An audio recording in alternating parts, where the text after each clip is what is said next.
recall the scriptures for the glory of Jesus Christ. All right. Now, when you get to Matthew 12:40, Okay. read it for me. For as Jonah was 3 days and 3 nights in the belly of the great fish, so will the Son of Man be 3 days and 3 nights in the heart of the earth. But brother, Jesus died Friday evening. He was buried. That's one night. Saturday, all day and night. And then Sunday morning. So that's only 2 nights and 2 days. You see contradiction. Jesus didn't die. Allahu Akbar, Allahu Akbar. All right. So the objection goes like this, guys.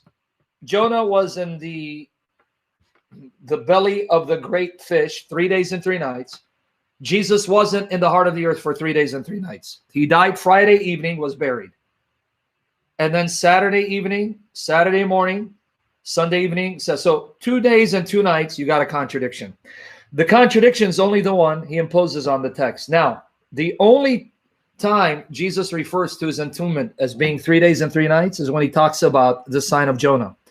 Let's see what 3 days and 3 nights meant to Jesus and his audience. For example, we have idioms, idiomatic expressions, even to this day, that a person hearing it doesn't assume we mean literally 24 hours. For example, if I ask you, how many days a week you work? If you're working, you work 5 days? Yes. But hold on, there's 24 hours in a day. So you work 5 24-hour days? No. So would there be anyone stupid enough to say, wait, hold on, dude, you can't be working 5 days. That's 24 hours. You don't sleep? Because we understand this is an expression denoting a period of time. In other words, I worked 5 days, meaning each day I worked a certain period of time, not literally 24 hours over a 5-day span, right? Yes. Okay, now let's see what 3 days and 3 nights, or any expression, 4 days and 4 nights, or 2 days and 2 nights, or 1 day or 1 night, or 5 days and 5 nights. What would those terms convey to a Jewish audience, not to you and me in the 21st century? Go to Matthew 16:21.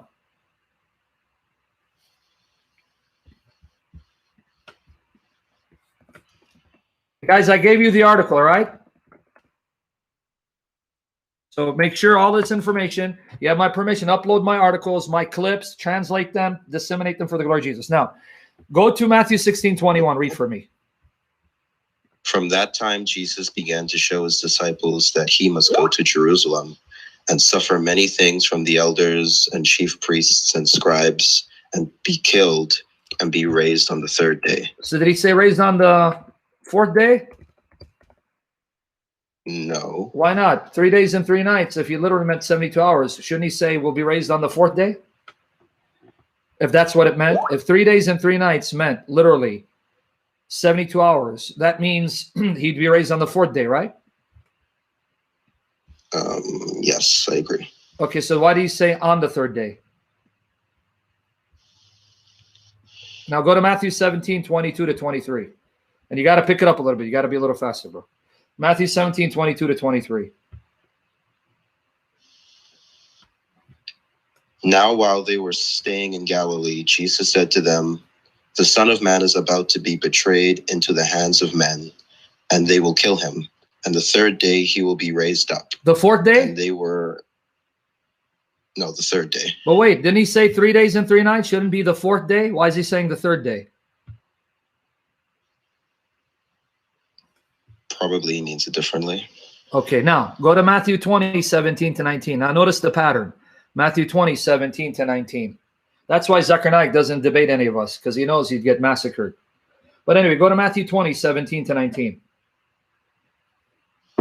Now Jesus, going up to Jerusalem, took the 12 disciples aside on the road and said to them, behold, we are going up to Jerusalem, and the Son of Man will be betrayed to the chief priests and the scribes, and they will condemn him to death and deliver him to the Gentiles to mock and to scourge him and to crucify. And the 3rd day he will rise again. On the 4th day he's going to rise again? No, the 3rd day. Okay, so you see the pattern. One time he says 3 days, 3 nights. Every other time it's on the 3rd day, the 3rd day, on the 3rd day, the 3rd day, right? Yes. Okay, now go to Matthew 27:62-66. Matthew 27:62-66. We're not done yet, so you're going to have to be patient Because I'm going to give you a thorough answer. On the next day, which followed the day of preparation, the chief priests and Pharisees gathered together to Pilate, saying, "Sir, we remember while he was still alive how that deceiver said, 'After 3 days I will Oh, wait, hold on. rise.'" So now the language changes. 3 days, 3 nights, after 3 days, the third day, on the third day. You see how the language is changing? After 3 days is equivalent to on the third day, is equivalent to the third day, is equivalent to 3 days and 3 nights. 3 days, 3 nights. Now keep reading. It is. We remember that deceiver when he was alive, so he's not alive anymore, right? He's dead. Said that after 3 days, go ahead. Therefore, command that the tomb be made secure until the third day. Now you confused me. Lest. Hold on. Before you run, okay, you confused me. They just said Jesus claimed that he will rise after 3 days. So why do I want this tomb secured until the third day? After 3 days should mean secured till the fourth day, right? Yes. But they want it secured till when? Until the third day. So that tells you after 3 days cannot mean literally on the fourth day. And 3 days and 3 nights cannot literally mean on the fourth day. Because you see, 3 days and 3 nights after 3 days is equivalent to the third day on the third day, right? Yes. Okay, now finish it. Keep reading.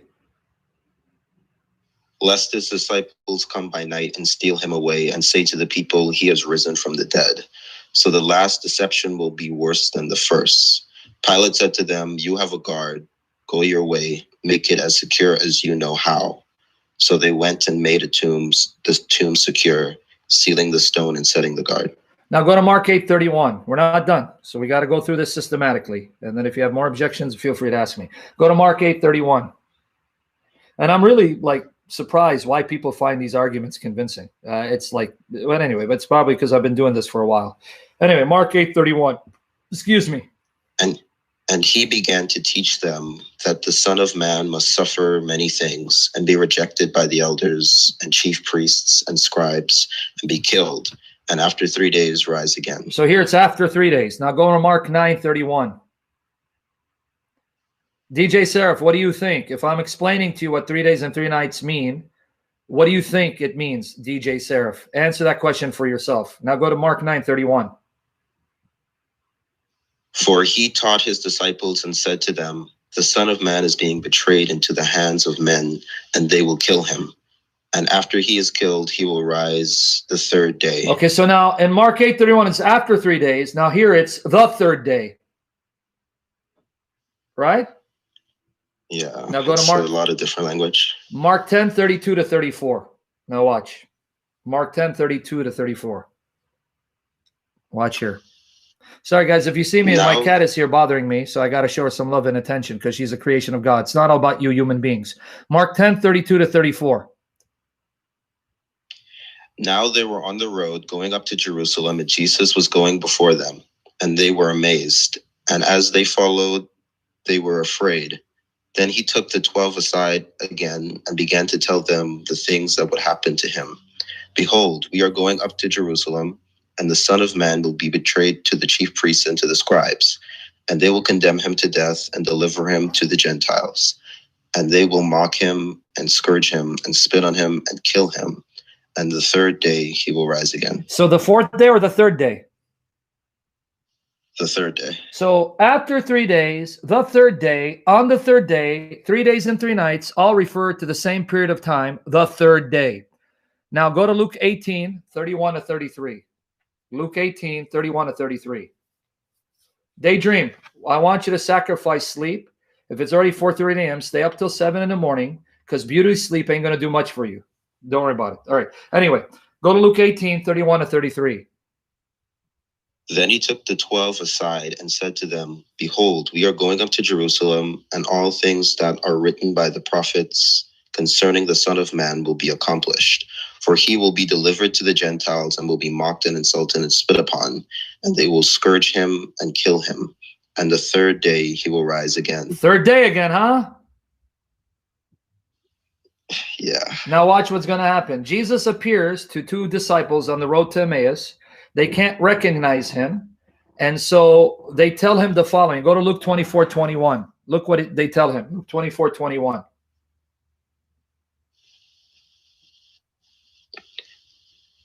But we were hoping that it was he who was going to redeem Israel.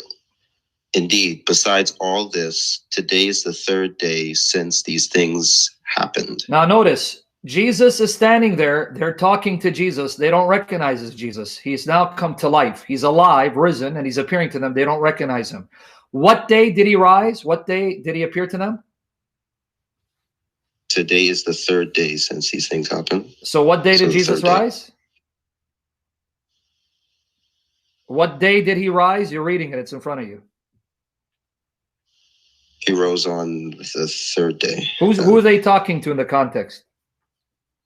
They're talking to Jesus. And they're telling Jesus that it's now the third day since he was killed. Not knowing they're saying that to Jesus. So Jesus is standing alive in their presence. What day? The third day? You're asking like you don't see it. If you're not going to see it, we're going to stay here till morning. Yeah. I do see it. The day is the third day. Yes, I see it. Supi, why are you calling me your mother's pet names? The little satanic slut. But anyway, now go to Luke 24. Look what Jesus says. Luke 24, 44 to 46. Luke 24, 44 to 46. Look what Jesus says. Guys, pay attention. Then he said to them, "These are the words which I spoke to you while I was still with you, that all things must be fulfilled which were written in the law of Moses and the prophets and the Psalms concerning me." Me, Jesus, me, not Muhammad, me. Concerning me, Jesus, who's talking to you. So what did they write? Okay. And he opened their understanding that they might comprehend the scriptures. Then he said to them, "Thus it is written, and thus it was necessary for the Christ to suffer and to rise from the dead the third day." What day? The third day. And what day was it that Jesus is speaking to them? On the third day. All right, now, we're not done. You got to be patient. If you want a sincere answer, you're going to be patient with me. Go now to John 2, 19 to 21. John 2, 19 to 21. Okay. Jesus answered and said to them, "Destroy this temple, and in 3 days I will raise it up." In 4 days? No, in 3 days. Okay, now go ahead. Keep reading. Then the Jews said, It has taken 46 years to build this temple, and you will raise it up in 3 days? In 4 But he was days? speaking. That's what they said? You're going to raise it up in 4 days? Is that what they said? No, they said 3 days. Okay, and then what does 21 say? But he was speaking of the temple of his body. Therefore, when he had risen from the dead, his disciples remembered that he had said this to them, and they believed the scripture and the word which Jesus had said. Yeah, you read 22. That's okay. You read 22. That's fine. Anyway, now you see, in 3 days, not in 4 days, not on the fourth day, not the fourth day. Now, let's go to Acts 10, verse 40, but you're going to read 39 to 41. Acts 10, verse 40, but you're going to read 39 to 41. We're almost done. 2 more examples. And I'm going to give you an Old Testament example. So 39 to 41. 1, yes. Acts 10, 39, 40. This is Peter preaching to Cornelius. And we were witnesses of all things which he did, both in the land of the Jews and in Jerusalem, whom they killed by hanging on a tree. Him God raised up on the third day. What day did God raise him up? What day did God raise him up? On the third day. Okay, him God raised up on the third day. Yeah, and then finish it. And showed him openly, not to all the people, but to witnesses chosen before by God, even to us who ate and drank with him after he arose from the dead. Now the final one, 1 Corinthians 15, chapter 15, verses 3 to 4, the final one. And I'm going to give you an Old Testament parallel. It's all in my article, folks. All this information article, and I already did a session on this, but we're creatures of repetition. We need to hear something repetitively until it becomes second nature by the grace of God. 1 Corinthians 15, verses 3 and 4. The key verse is 4, but read 3 and 4, and you'll find it in verse 4. For I delivered to you first of all that which I also received, that Christ died for our sins according to the scriptures, and that he was buried, and that he rose again the third day according to the scriptures. End of story. So now, if you let the Bible speak, 3 days and 3 nights does not mean literally 72 hours. It is an idiomatic expression, a form of speaking, referring to a period of time that terminates on the third day, that lasts up to the third day. That's what it means. That's how the Bible defines it. Just like when you say I worked 5 days. Well, I understand you don't mean you're working 24 hours for 5 days straight. Any portion of time that you work, you consider that a work day. So I worked 5 days. You see that? Now let me give you an Old Testament parallel. Well, can you find this? This is an Old Testament. It's going to be, yeah, it's before the Psalms. It's before Job. The book of Esther. Esther. Yeah, that's going to, yeah. I'm trying to see if you find it. I think you can find it. Esther. Chapter 4, Yeah, verse Esther. 16. Read chapter 4, verse 16. 4 verse 16. Esther chapter 4, verse 16. Okay. Go, gather all the Jews who are present in Shushan, Yes. and fast for me. Neither eat nor drink for 3 days, night or day. My maids and I will fast likewise, and so I will go to the king, which is against the law. And if I perish, I perish. Now understand, fast for me that God will give me favor, because if I enter into the king's palace without being summoned, he can kill me. So let's fast. We're going to fast 3 days and 3 nights, right? Night and day, I and my maids, and then I'll enter. So now, if they're going to fast for 3 days, night and day, what day do you think she's going to enter into the king's presence? If we take it literally, the way Zechariah wants you to take it. On the 4th day. Now read Esther chapter 5, verse 1. Esther chapter 5, verse 1. Now it happened on the 3rd day that Esther put on her royal robes and stood in the inner court of the king's palace across from the king's house, while the king sat on his royal throne in the royal house facing the entrance. What day of did the she house. enter his presence? The 3rd one. The 3rd day. Third Even day. though she said, fast 3 days, night and day, and I'll fast with you and the maids, and then I'll enter. And yet, it was still the 3rd day. The 3rd day wasn't over, and she entered into the king's palace. So what's your next objection? Because that's a pathetic one.